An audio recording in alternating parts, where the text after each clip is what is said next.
Hi, everyone. Welcome to today's podcast on sleep, which is an underrated tool in today's society.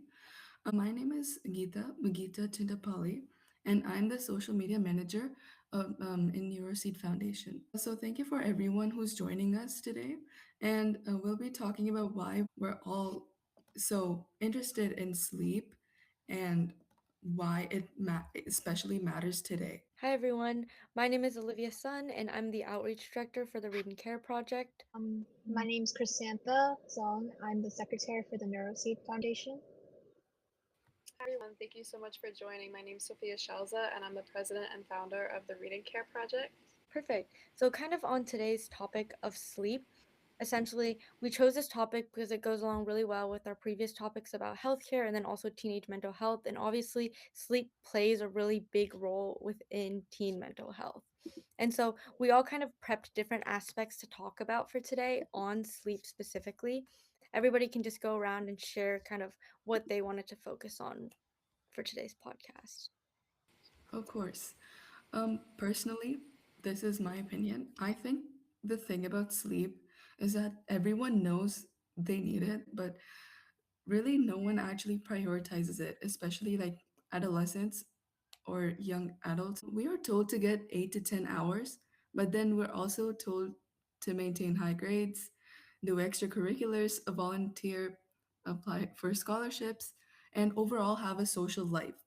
Something has to like be taken from the day, and it's usually sleep. So there's this idea that if you're like not constantly busy, you feel like you're falling behind. And when you hear that enough from like your environment, sleep starts to feel like a luxury rather than a necessity. For teens, it's even harder because our biology is working against us. School starts like quite early, so we're constantly fighting like our own bodies to just to wake up on time. Not only that, I think I've seen my own sleep schedule change over the years.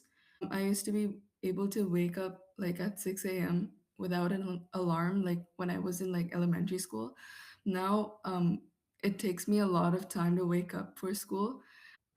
Yeah, I totally agree with that. That's kind of the aspect I was thinking about when I talk about sleep. It's like teenagers right now, there's a lot of reasons why they're not able to get a lot of sleep, but I think the main reason is because of school. And so, school and school extracurriculars, which often include sports practices, especially for high schoolers, often these practices last 2 to 3 hours every day after school. So, teenagers already get home pretty late, around like 6 p.m., and then they still have to eat dinner, they have to shower, they have to do their homework. So that kind of just adds more burden to what they already have going in their schedule, making it so even if their body is physically tired, they still have to like get all their other work done before they can go to bed. Yeah, I kind of also like want to add on to that. I know especially for like juniors and seniors who are getting ready to do college applications, it can be even more pressuring. And also the technological aspect of it all when individuals have like TikTok, Instagram, and they're just constantly scrolling on their phone, which also gets them really distracted and pushes them away from getting the sleep they need, especially for the next day. Yeah, I definitely agree with that too. I know when I was filling out college applications last year, I would be writing essays for weeks, and then when I was about to go to sleep, I'd have a new idea, and I would need to go on my phone, write it down, and then I'd stay on my phone. I think that yeah, technology is definitely a big issue that's interfering with people's sleep. I know there are certain conditions that people can have, like insomnia. Additionally, adding on to like the technology part of it, according to Stanford Medicine, with the prevalence of social media and other digital tools, it can pressure teens to take on more activities that they see their peers are doing, even if they already are overcommitted. And in fact, in recent years, many major online study and productivity creators have been pushing towards a hyper productivity culture, teaching teens that validation only comes from actively working towards something and resting equates to failure slash falling behind, which is why I think we often feel so guilty when we're on our phones or when we're not doing something, even though we all need to rest, essentially. Yeah, definitely. Back to the phone thing when you're trying to fall asleep, narcolepsy is also a disease that people can have. But aside from people with those conditions, I think inherently people our age tend to go towards the phones for procrastination or if they just want to stay up at night. There are certain stages of sleep that teens and everyone of all ages are supposed to go through. Sadly, those are interrupted by technology, but the first stage is called non REM sleep. This is the stage from wakefulness to sleep. It's when your heartbeat, breathing, eye movements, muscles, and brain waves continue to slow down. The second stage is called non REM sleep. It's a period of light sleep before entering deep sleep. This is when your body temperature will drop and your eye movements will stop. Your brain wave activity slows down, but it's routinely marked as brief bursts of electrical activity. There's two more stages to this sleep. Stage 3 is non REM sleep. It's a period of deep sleep that we need to feel refreshed in the morning, and it occurs in long periods of time during the first half of the night, which causes our heartbeat, breathing, and brain waves to slow down to their lowest levels. And then finally, there's REM sleep that occurs about 90 minutes after falling asleep, and it's the stage where most dreaming happens. I think experiencing all these stages is very crucial to getting the energy you need for the next day and being successful during that day and taking advantage of all the activities you need to complete. But for teens, especially in this generation, technology could interrupt that. And sadly, yeah, school and competition can interfere with that and result you in staying up during late hours of the night. Actually, fun fact Interesting. about the REM sleep part, REM actually stands for rapid eye movement, which is when you're in these REM sleep cycles, your eyes will like rapidly dart back and forth under your eyelids, even while your eyes are closed. And after I learned about that, I wanted to test it out myself. And so oftentimes when I find myself drifting off at night, I would put my finger like on my eyelid and you can actually feel your eye like twitching around. And sometimes, like for me at least, my eye rolls back when I'm about to fall asleep, which is kind of like maybe a not necessary fact, but I just found it really cool that your eye actually does. Like the rapid eye movement thing is actually loyal to the name. Yeah, that's definitely really cool. I've never tried like touching my eye when I was asleep. No, like kudos to you. That actually just proves the research, but I totally like believe it. That definitely does happen. I find myself like not myself, but when I'll see people like wake up, I don't actually see their eye. I see like just the white. So yeah, they definitely could roll back, and that's a fun fact about REM. Thank you, Olivia. Yeah, but here's the question. Do you think everyone gets like the deep sleep? I don't think so because all the time I find like myself in a light sleep, but never in a actually like in a deep sleep. Yeah, like I also wanted to talk about the variety of sleep patterns I notice, as I'm sure all of you have also seen before. Like, not everyone has the same sleep schedule, like, not everyone will wake up at the same time or go to bed at the same time. And what I've noticed a lot recently is that a lot of these cycles are normal to people, but in the eyes of doctors, for example, from John Hopkins, the Nationwide Children's Hospital, a lot of them say that the recommended sleep pattern should actually be from 10 to 8. But what I've seen is many students, many high schoolers, teenagers, they actually go to bed much later than that, sometimes even like 1, and they wake up at 5, or they go to sleep insanely early and wake up really, really early. And that they try to compensate by trying to sleep during the weekends. And it just seems really crazy and how different each sleep pattern could be for each person. No, yeah, for sure. Answering like Gita's original question, I think definitely there's some people who just aren't deep sleepers. Like my mom being one of them. If you hear any sound in the middle of the night, like you will wake up. That's the problem with like light sleepers. But also with deep sleepers, it's like if anything could happen, like for me, anything could happen outside my door and I wouldn't know. So it's like your sense of safety lowers a little bit, especially once you like live alone and stuff. If you're a deep sleeper and someone like breaks into your apartment, it's a lot harder for me to wake up than it would be for my mom. So I definitely agree on that point. Like everybody's sleep cycles are different. Some people don't even fully go into a few sleep stages, or at least it doesn't impact them as much as it impacts other people. So it just shows how like versatile sleep is. Of course, of course. Taking up on Chrysanthus' point, I was interested in how, like, I've never heard of this before. I've never heard of like people compensating for their sleep over the weekend, but is it like they sleep a lot during the weekend and then like they don't sleep at all in the week? Is that what it is? Yeah, it's exactly what it sounds like. People sleep way more than they should on the weekends just to make up for the lack of sleep during their school week. And this is actually worse for them because it ruins their sleep schedule, creating a deficit. And then it just leads to many, many complications like over the week because you're trying not to oversleep because you have school, but then you're also having trouble trying to find the time to have a manageable sleep pattern, which is very, very concerning. I've actually found the paradox within that too, though. Like, oftentimes I find myself guilty of wanting to oversleep. Like, I want to adjust because I don't get any sleep during the week, and it's like really bad for me. So on the weekends, I'm like, oh, I'll go to bed at like 8 p.m. and wake up at like 10 a.m. and like I'll feel so refreshed. But there's like two problems with that. And the first one is sometimes I actually do that. I get like 12 hours of sleep, and then I wake up and I'm super like groggy. I'm really lightheaded and stuff like that. So a lot of sleep oftentimes isn't like as useful, honestly. And then the second problem is like if you know that you can wake up later the next morning, you're gonna go to bed later too. Like your brain just naturally thinks that. And so that's like the common like downside to the argument, like, oh, we should start school at a later time. But if school started at like 9 a.m. instead of 8 a.m., you're just gonna go to bed at 11 p.m. instead of 10 p.m., if that makes sense. And often, like, I definitely know some people who have like really good self-control and they like won't do that. Like they always have a set bedtime at like 8 p.m. And I think as you get older, you also tend to do that because my grandparents and my parents, they go to bed at a very specific time and it's like very early. But I think as a teenager, like while my mind is like running all over the place, I'm just gonna go to bed later if I know I can wake up later. That's why my sleep schedule is like really messed up. And that's why you will find me online at like 12 a.m. because I just never listen. Like I set myself timers saying go to bed at 8 p.m., go to bed at 8 p.m., and it turns into 9 p.m. And so it just like I feel like my weekend sleep schedule is even more messed up than my school sleep schedule because on the weekends I know I can be a lot more like flexible about what time I wake up. I totally agree with you. Um, so I think here's the thing: sleep is not just about feeling rested. It actually like affects everything else. So when you're sleep deprived, your brain doesn't function as well, as we all know. You do not retain information, and your mood is worse. In severe conditions, like all of your body could be like inflamed even. Um, and overall, it's harder to learn, harder to focus, and even harder to just exist in some days. So the bottom line is, I know we all want to be productive. I get it, but I started to realize that sleep is not the only enemy of productivity. Like we can also cut down time in like other places. And I think sleep is what makes us productive. Like it's what makes productivity possible.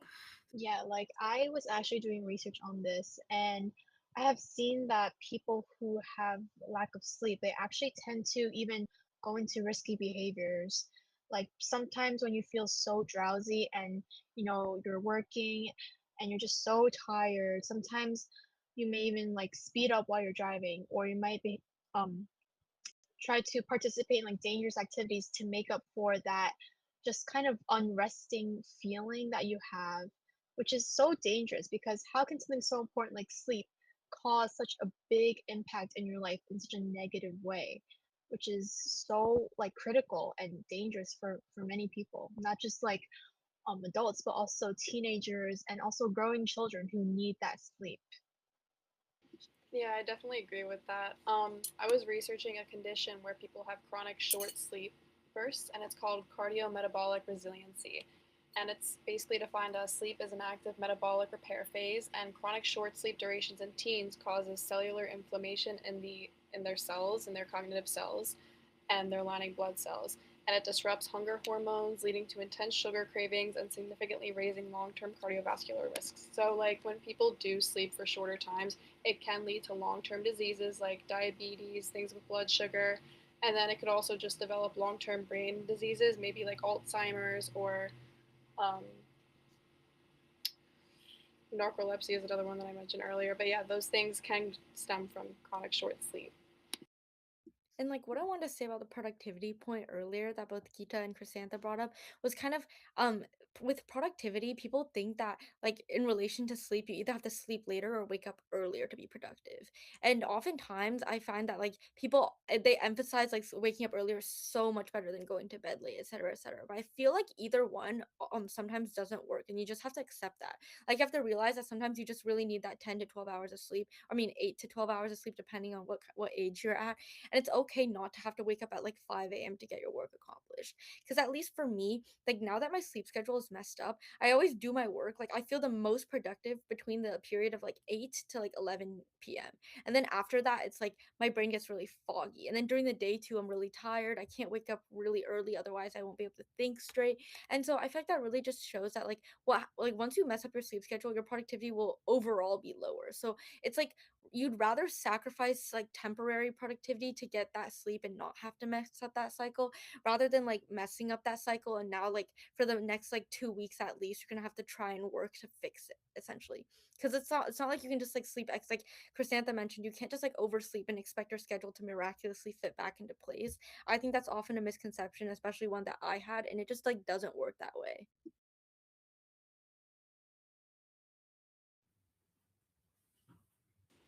I definitely still have that misconception. I think like catching up on sleep, like if I don't get sleep on Sunday and I have to stay up, like say if I'm like I have to study for a test and I'm like, okay, I'll stay up all day tonight, like I'll stay up all tonight and then take the test tomorrow and then I'll just sleep the whole day after school, or maybe go home from school early and then just sleep that whole day, and then throughout the night it'll be better. But it's actually not, because I find myself maybe sleeping throughout the whole day and then waking up at night, which is like the whole goal to like that's the opposite of the goal, right? So I definitely agree with that. And then I think like we've talked a lot about like the problems you might have with sleep, etc. But like we haven't really addressed like the solutions to that. So if anyone has any solutions that works for them to be able to get like a full hour of sleep, be able to like get a good sleep cycle, like I think now would be a great time to share that, just so people know that like we're on their side. I do have like some recommendations. So since I'm going away to college soon, I'm from New York and I'm about to travel to Missouri. So that's like a huge like disruption in my life, and I feel like having the necessary supplies to, for example, get a good sleep is definitely crucial. I've been doing some research and I heard like herbal remedies such as tea or maybe like essential oils can definitely help you get a better sleep. So I invested in I'm getting like an air purifier, and then I also got like this lavender cream to put on yourself before you sleep. You're supposed to put it on your chest and your legs, and you're supposed to just like inhale it when you sleep. And it's supposed to essentially just like knock you right out, put you to sleep. And it's not like anything like NyQuil where it's addicting. It's very, very good for your body, very good to relax. And I think if anyone's struggling with going to sleep at a certain time, definitely try those out. Yeah, I might need you to like put me on some of those, but my solution is kind of counterintuitive, a little bit controversial at times, but I find that having a day that's been really full, very strenuous after, you've just been working for so long is definitely something that will knock me out. I noticed that after having like a full day of work, having a full day of just being busy, and then at night, it's just like a remedy. Like you go to sleep instantly, you have that satisfaction of like, I can finally rest. But I definitely don't think this is a productive or even very, very efficient way of going to bed. But yeah. So, my opinion, I think the problem sometimes is like the light emitted from our cell phones and whatnot. Our brain thinks blue light from your phone is sunlight, basically. So it tends to stay active because of that reason. When you're scrolling at 11 p.m., you're basically telling your brain that it's daytime, and that stops like the release of melatonin, which is like the hormone that makes you sleep. So the fix would be to just put your phone away for at least 30 minutes to an hour before bed, and keep it out of your bedroom if you can. It's kind of hard because like we want to keep it close because whenever the alarm like rings, we can just like turn it off. But I force myself to put my phone outside my bedroom, and it's kind of helping for now, but I'm so tempted to put it back in, like beside my nightstand. Like, I love how you guys like addressed that question. Like you guys all like provided solutions like to insomnia if you can't fall asleep. When I was like researching this, I was thinking more of like what if you want to go to sleep but because your schedule is so busy it prevents you from going to sleep. And so I had like two kind of categories of solutions. The first one was like individual solutions. So that was like what you can do, what's in your control that you can do to make sure that you're getting those 8 to 10 hours of sleep. And so, like, I suggested you can cut down on activities that might be taking up a lot of your time, that might be making you super tired, or like are unreasonable, don't fit into your schedule. Cutting those activities out would give you more time to rest. The second option was like, kind of just like balancing your schedule more, like seeing if you can move things around, have more things happen during the day, less things happening at night. So at night, you can like kind of cool down. And the second one was kind of what's out of your control that society as a whole could do better about. And so on that point, I kind of wanted to address how like society they expect a lot out of teenagers. And Connie wrote some stuff about this too, but essentially there's this whole like college application rush where everybody's working to try and get ahead. So obviously that puts pressure on teenagers. And then the second part is kind of like, at least for my school, they send out like semester surveys and stuff trying to check in on whether or not you're getting enough sleep. But in those surveys they say that for each day, like they expect you to be having like 3 to 5 hours of homework. And I just thought that was a really unfair expectation because again, what if I have sports until like 6 p.m. and I come home, eat dinner, it's already 7 p.m., take a shower, it's 8 p.m., and now I have 3 hours of homework ahead of me? Like that doesn't seem very reasonable at all. And so because society just expects that students like they don't have any extracurriculars, they're going home and they're just straight grinding out homework. Like I think that's really unreasonable to expect of teenagers, especially since colleges want to see a holistic like application from you. They don't just want to see that you spend all of your time doing homework. So obviously we're going to have other hobbies of our own. And so I think society as a whole can do better about like not expecting so much from teenagers because that takes away from our sleep and therefore our health.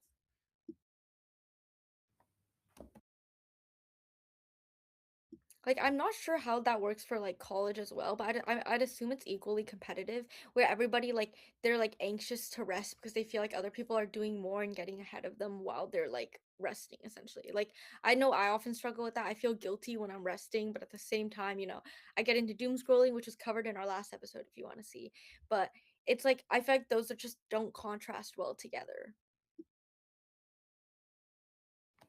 Yeah, of course. I just want to say like I think the competitiveness that you brought up is definitely like a factor that I am like in as well because it makes me like really stressed and just makes it pushes you to do more basically, and you get in the habit of like what can I do to make this time more efficient, and even doing these things that you want to be successful in.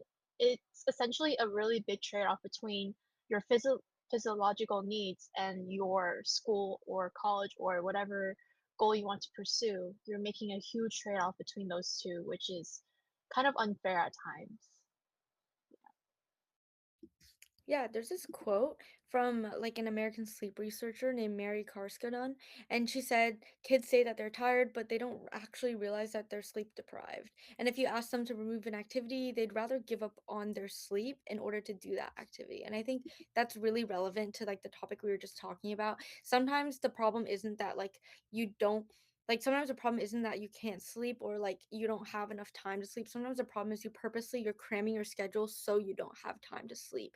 And that's because of this whole rush of like competitiveness all of a sudden that's happening within our generation. And I think I can definitely relate to that quote a lot.